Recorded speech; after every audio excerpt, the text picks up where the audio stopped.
మరింత ఉద్రిక్తంగా మారుతున్నాయి. ఈ క్రమంలో దేశంలో మీడియాకు, సోషల్ మీడియా యూజర్లకు కేంద్ర ప్రభుత్వం ఓ విజ్ఞప్తిని చేసింది.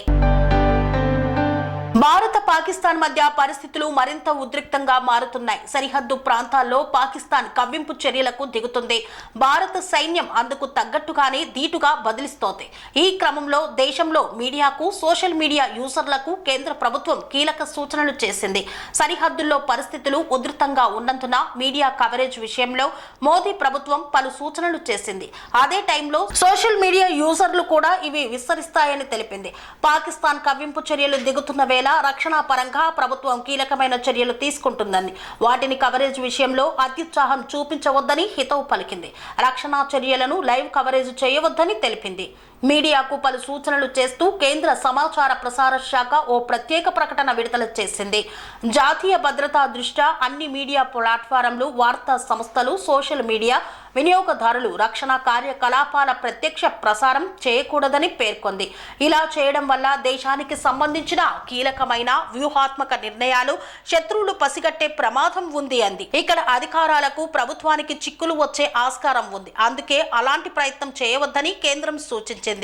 జాతీయ భద్రతా దృష్ట్యా రక్షణ కార్యకలాపాలు, భద్రతా దళాల చర్యలను ప్రత్యక్ష ప్రసారం చేయకుండా ఉండాలని మీడియా ఛానళ్లకు సూచనలు చేస్తూ ప్రకటన విడుదల చేసింది.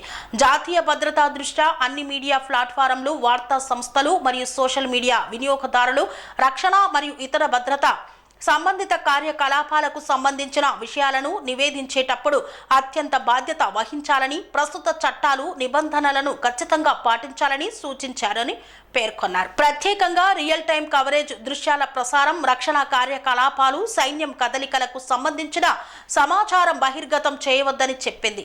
సున్నితమైన సమాచారాన్ని ముందస్తుగా బహిర్గతం చేయడం వల్ల అనుకోకుండా శత్రువులకు సహాయం చేసినట్టే అవుతుందని అన్నారు. దేశ ప్లాన్లు అమలు చేయడంలో ఇబ్బంది కలగడమే కాకుండా సైన్యం భద్రతకు ప్రమాదం కలగవచ్చని తెలిపింది. కార్గిల్ యుద్ధం, ముంబై ఉగ్రవాద దాడుల సమయంలో ఇలాంటి ఘటనలు ముప్పు తెచ్చినట్లు మంత్రిత్వ శాఖ చెప్పుకొచ్చింది. అపరిమిత కవరేజ్ జాతీయ ప్రయోజనాలపై ఊహించని ప్రతికూల పరిమాణాలను కలిగించిందని ఆందోళన వ్యక్తం చేసింది. గత ఘటనలు బాధ్యతాయుతమైన రిపోర్టింగ్ ప్రాముఖ్యత గుర్తు చేసుకున్నాయి. కార్గిల్ యుద్ధం, ముంబై ఉగ్రవాద దాడులు, కాందాహార్ హైజాక్ ఘటనల సమయంలో అపరిమిత కవరేజ్ ప్రతికూల పరిణామాలకు కారణమైందని మంత్రిత్వ శాఖ పేర్కొంది. పాకిస్తాన్ సరిహద్దుల్లో కవ్వింపుల చర్యలకు పాల్పడుతోంది. ఓవైపు చర్చలు ప్రస్తావన తీసుకొస్తూనే మరోవైపు భారత సైన్యాన్ని రెచ్చగొడుతోంది. భారత సైన్యం కూడా వాళ్లకు ధీటుగానే జవాబు ఇస్తోంది. ఇంకోవైపు ఏప్రిల్ 22న జరిగిన దాడిలో ఉగ్రవాదులకు ఆశ్రయం ఇచ్చిన వారి ఇళ్లను సైన్యం కూల్చివేస్తోంది. వివిధ మార్గాల్లో సేకరించిన సమాచారం మేరకు ఈ చర్యలు చేపడుతోంది. కాబట్టి ఎలాంటి సమాచారాన్ని వేరే వారికి అందే విధంగా ప్రోత్సహించకూడదని ఈ సందర్భంగా పేర్కొంది. స్వామి బోధానంద గోసేవ ఆశ్రమం సైతాపూర్. జ్యోతిష్యం, వాస్తుశాస్త్రం మన పూర్వీకులు మనకిచ్చిన వరం. దుర్గాదేవి, కాలభైరవ ఉపాసనతో వాక్సిద్ధి పొందిన శ్రీ శ్రీ బోధానందగిరి స్వామివారు మీకు ఎలాంటి సమస్యలున్నా, వాటిలో ముఖ్యంగా ధన నష్టం, ఆరోగ్య నష్టం, భార్యాభర్తల మధ్య గొడవలు, ప్రేమించుకున్న వారు దూరం అవడం, ఎన్ని సంబంధాలు వచ్చినా పెళ్లి ముడి పడకపోవడం, రోడ్డు ప్రమాదాలు, అప్పుల బాధలు, వ్యవసాయంలో నష్టాలు, పెద్దల మాట పిల్లలు వినకపోవడం, ఆరోగ్య శాంతి, గృహశాంతి, మనశ్శాంతి లేకపోవడం, ఇలాంటి సమస్యలు ఉన్నట్లయితే ఒక్కసారి స్వామీజీని కలవండి.